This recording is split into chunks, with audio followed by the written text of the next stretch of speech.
सनातन धर्म में क्यों लगाते हैं तिलक? क्या आपने कभी सोचा है हिंदू धर्म के लोग माथे पर तिलक क्यों लगाते हैं?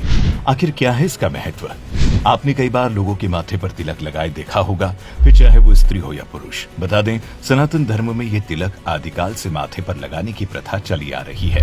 हिंदू धर्म में ये भी माना जाता है कि बिना तिलक लगाए कोई भी पूजा पूरी नहीं होती है।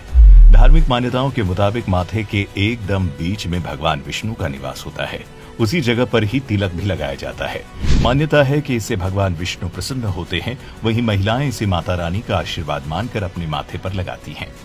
बता दें, इस जगह को त्रिवेणी का संगम भी कहा जाता है, क्योंकि यहाँ पर शरीर की 3 नाड़ियां एक साथ मिलती है।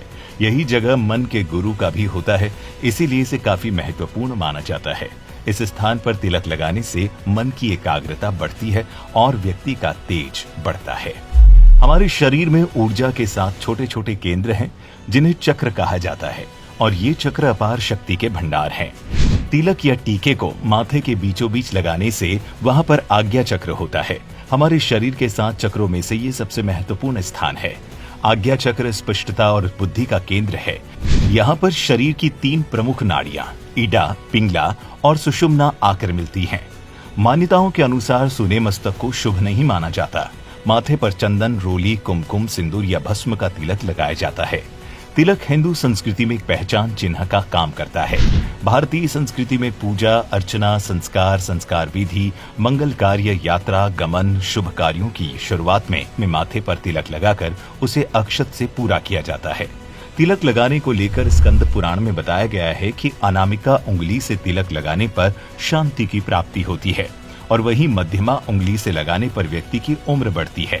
अगर कोई अंगूठे से तिलक लगाता है तो स्वास्थ्य हमेशा बना रहता है, और तर्जनी उंगली से तिलक लगाने पर मृत्यु के बाद मोक्ष की प्राप्ति होती है। वहीं विष्णु संहिता में भी तिलक लगाने के विधान के बारे में भी विस्तार से बताया गया है। ब्रह्म वैवर्त पुराण में बताया गया है कि अगर आप कोई भी पूजा पाठ बिना तिलक के करते हैं तो उस धार्मिक कार्य का फल आपको कभी भी नहीं मिलता है। कहा जाता है कि चंदन का तिलक लगाने से पापों का नाश होता है, व्यक्ति संकटों से बचता है और उस पर माता लक्ष्मी की कृपा हमेशा बनी रहती है। चंदन का तिलक ताजगी लाता है। ऐसी भी मान्यता है कि चंदन का तिलक लगाने से सौभाग्य में बढ़ोतरी होती है। वहीं मानसिक शांति और ऊर्जा की प्राप्ति के लिए भी चंदन का तिलक लगाया जाता है। ऐसी भी मान्यता है कि तिलक लगाने से व्यक्ति के स्वभाव में भी सुधार आता है। वहीं केसर का तिलक लगाने से सात्विक गुणों और सदाचार की भावना बढ़ती है। इससे बृहस्पति ग्रह का बल भी बढ़ जाता है और भाग्य वृद्धि भी होती है।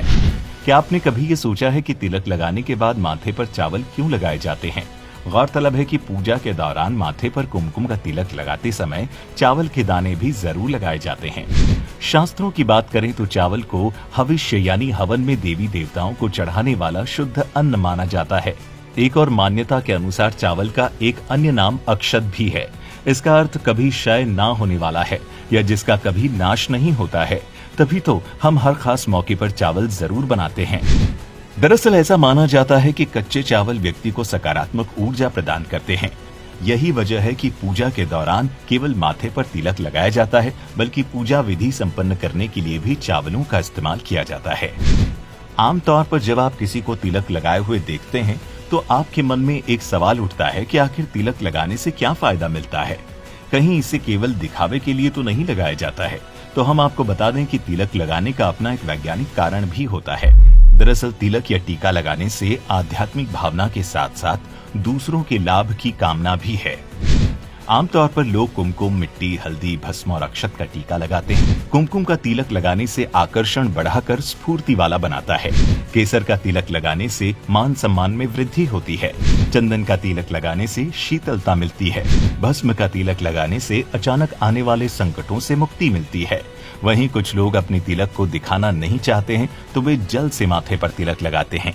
पुरुष को हमेशा चंदन का तिलक लगाना चाहिए और स्त्री को हमेशा कुमकुम का तिलक लगाना चाहिए। अगर आपके मन में इससे जुड़ा कोई और भी प्रश्न है तो हमें नीचे कमेंट करके जरूर बताएं।